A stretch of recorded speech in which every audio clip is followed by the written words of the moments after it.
মুখ্যমন্ত্রীকে আমি 3টে-4টের আগে কোনো প্রেসে মুখে হতে দেখিনি।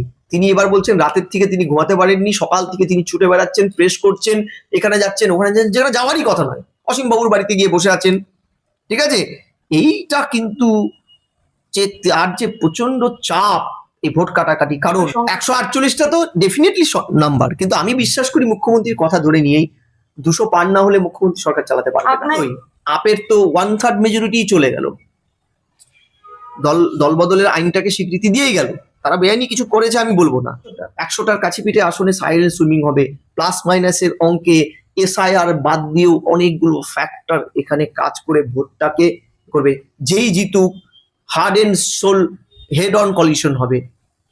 মনে রাখতে হবে তৃণমূল নেত্রী এসআইআর কে একটা বাধ্যবাধকতার জায়গায় এনেছিল, তৈরি করেছিলেন এসআইআর এর সমস্যাটা তিনি, এবং সেটাকে এনক্যাশ করে রাজনীতিতে বৈতরণী পার করতে চেয়েছিলেন।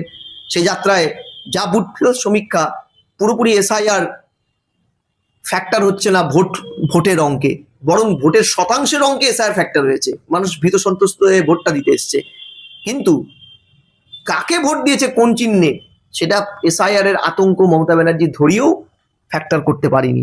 ফলে যারাই জিতবে 24 তারিখ তারা হেড অন কলিশনে জিতবে। আবারও বলছি, 4 তারিখ সংখ্যা তত্ত্বের ইতিহাসে এই ভোটটা হবে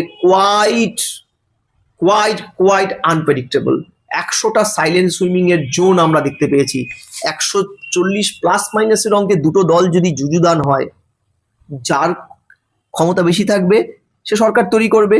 ইতিমধ্যে মুখ্যমন্ত্রী তো পুরো নির্বাচন চলাকালীনই বলে গেছে 200 চাই, ঘোড়া কেনা বেচা শুরু হয়ে গেছে। তিনি কি কোথাও আভাস পেয়েছেন যে স্মল মেজরিটি নিয়ে তিনি আসলেন ক্ষমতায়, তিনি সরকার চালাতে পারলেন না? ভোটটা এত শতাংশে অ্যান্টি ইনকামবেন্সি কোথাও তো একটা ফ্যাক্টর কাজ করবে, হিন্দু ভোট কনসলিডেশন একটা ফ্যাক্টর হিসেবে থাকবে, এমনকি দুর্নীতি একটা ফ্যাক্টর, জেনজিদের ভোট একটা ফ্যাক্টর, মহিলা ভোটের অস্বাভাবিক বৃদ্ধি কি 1,500-এর অঙ্কে না 3,000-এর লাড্ডু, কোনটা? এসব ফ্যাক্টরে কিন্তু তিনিও ব্যতিব্যস্ত। ফলে 200 সিট কোয়াইট ইম্পসিবল টাস্ক। আর তিনি ভালো করে জানেন স্বল্প সংখ্যক সংখ্যাগরিষ্ঠতা নিয়ে তিনি সরকার টানতে পারবেন না। একেই তো 2029-এ এক নেশন এক ভোটের ডঙ্কাটা প্রায় বেজে গেছে। অর্থাৎ সরকার যেই তৈরি করুক, আমি ভুল না হলে 2029-এ বিধানসভা লোকসভা ডিফাংশনিং হয়ে একটাই মুডে ভোট হবে 2029-এর লোকসভায়, সমস্ত বিধানসভাগুলো। ফলে এই অঙ্ক তো একটা আছেই তাদের মাথায়। তার চাইতে বড় অঙ্ক এ রাজ্যের এবারের ভোটে কিন্তু মিলিয়ে নেবে এই সাইলেন্ট সুইমিং জোনটা 1% এদিক সেদিকের ভিত্তিতে সরকার ফরমেশনের সংখ্যাটাকে ডিসাইড করে দেবে। সরকার তো এখন বহুমতের দিয়ে হয় না, সরকার তো দেখা যায় আজকে এ দলে জিতিয়ে আছো, কালকে আরেকটা কালারের জামা পরিয়া ওই দলে চলিয়া গেছো। এটা তো হলোই, আপের তো 1/3 মেজরিটি চলে গেল, দল বদলের আইনটাকে স্বীকৃতি দিয়েই গেল। তারা বেআইনি কিছু করেছে আমি এথিক্যালি আমি মনে করি দল বদলটা এথিক্যাল পলিটিক্সের ক্ষেত্রে বড় একটা কলঙ্কিত অধ্যায়। আদারওয়াইজ ভারতবর্ষে আইন তো আছেই, 1/3 পপুলেশন চলে গেলে দলছুট আইন 84 যেটা রাজীব গান্ধী করে গিয়েছিলেন, সেটা তো কোনো বাধা থাকতে পারে না। তো এই ফর্মুলাই বাংলায় আসে নাকি ত্রিশঙ্ক হ্যাং হয়ে গিয়ে কোনো একটা পক্ষ সমস্তটা টেনে নেয়? মাথায় রাখতে হবে এইবারও তৃণমূলের এমন অনেক 40, 45, 50 জন এমন প্রার্থী আছে যাদের ইডি সিবিআই এর খাতায় নাম আছে, এটাও মাথায় রাখতে হবে তোমাদের।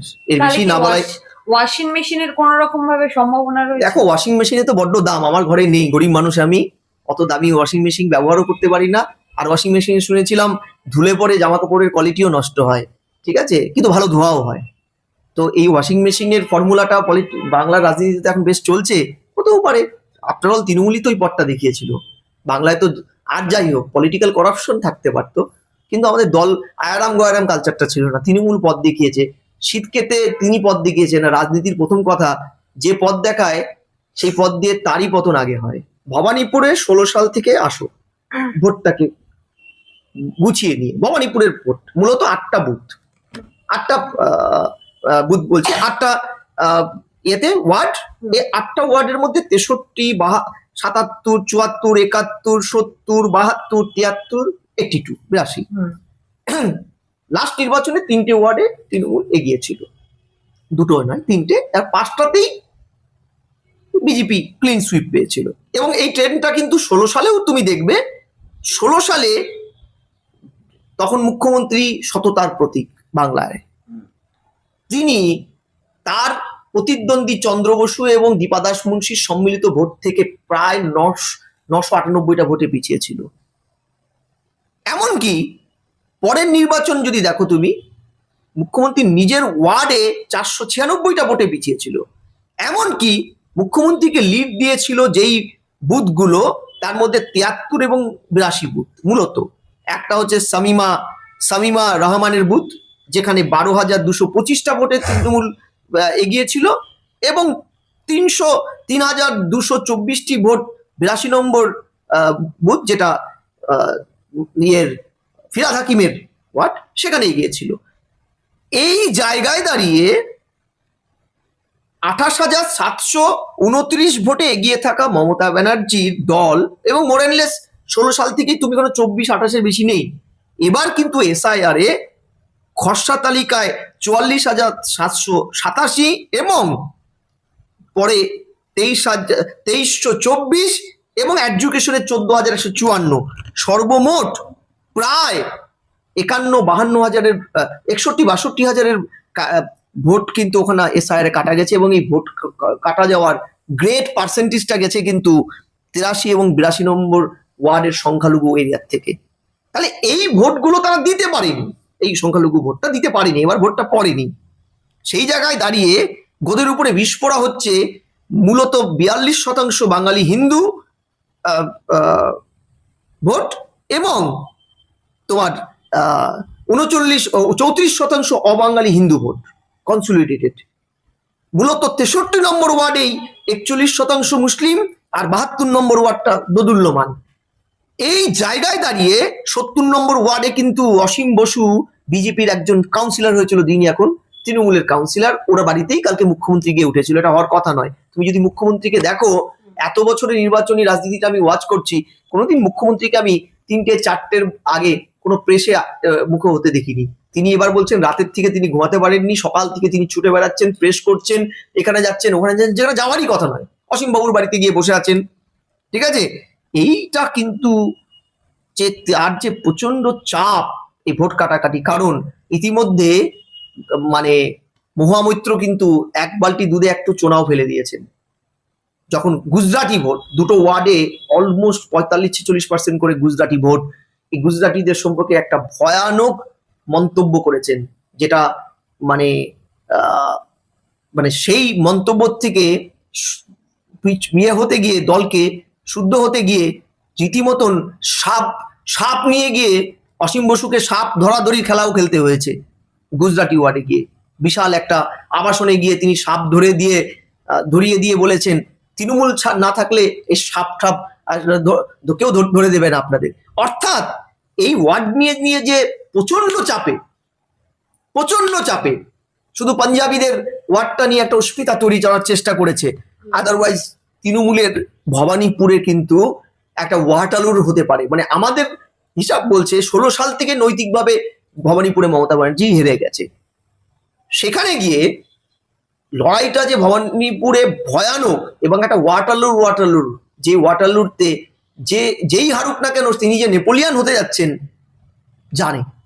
এবার মমতা ব্যানার্জি দ্বিতীয়বার হেরে যাওয়া মুখ্যমন্ত্রীর তকমা পাবেন, নাকি ঘাড়ের পাশ দিয়ে তিনি জিতে যাবেন, সে তো 4 তারিখের বাক্সটা খুললেই বোঝা যাবে। স্যার সেই জায়গায় নির্বাচনের সময় সেন্ট্রাল বাহিনী কি জন্য গেছেন, সেন্ট্রাল ফোর্স বাড়িতে গেলে এত সমস্যাটা কোথায়? সেন্ট্রাল ফোর্স তো সেখানেও কি তৃণমূলের একটা দুশ্চিন্তার ছাপ রয়েছে? আমি জানি না ওনার বাড়িতে কেন গেছেন, কি জন্য গেছেন, কি করতে গেছেন। শুভেন্দু অধিকারীও প্রদর্শনী হাকিমের সাথে সৌজন্য সাক্ষাৎ, হ্যাঁ, এবং সেন্ট্রাল ফোর্স তো আমাদের সুরক্ষার জন্যই এসছেন।